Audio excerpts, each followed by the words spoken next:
চাঁদাবাজ কালা রাসেল কি ববি হাজ্জাজের লোক? ঢাকা ১৩ আসনের সংসদ সদস্য ববি হাজ্জাজের সাথে ভোটের প্রচারে দেখা গিয়েছিল এক কুখ্যাত চাঁদাবাজকে। নাম তার রাসেল ওরফে কালা রাসেল।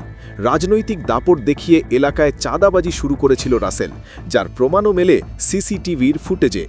শনিবার রাতে চাঁদার দাবিতে দেশীয় অস্ত্র নিয়ে রাসেলের নেতৃত্বে এই হামলা হয় আদাবরের আবির এমব্রয়ডারি কারখানায়।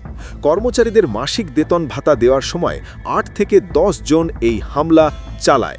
এ সময় হামলাকারীরা কুপিয়ে আহত করেছে ৩ জনকে। চাঁদাবাজির অভিযোগে শনিবার রাতে পুলিশ গ্রেফতার করে সেই কালা রাসেলকে। এ বিষয়ে সাংবাদিকদের প্রশ্নের মুখে ববি হাজ্জাজ বলেন, নিজেদের স্বার্থের কারণে অনেকে তার কাছে আসে, তবে রাসেল তার লোক নয়। তিনি জানান, আমার সাথে ক্যাম্পেইন করেছে হাজার হাজার মানুষ। অনেক দুষ্টু মানুষ হয়তো করেছে দেখানোর জন্য, আমার সাথে একটু ছবি তোলার জন্য, যেন এমপি সাহেবের কাছের লোক বোঝাতে পারে। আমার সাথে ক্যাম্পেইন হাজার হাজার মানুষ করেছে, অনেক দুষ্টু মানুষ হয়তো করেছে দেখানোর জন্য, আমার সাথে একটু ছবি তোলার জন্য। এমপি সাহেবের কাছের আমি না ভাই, আমার কোনো কাছের লোক নাই। আমার কোনো কাছের লোক নাই। আমার কাছের লোক শুধুমাত্র জনগণ।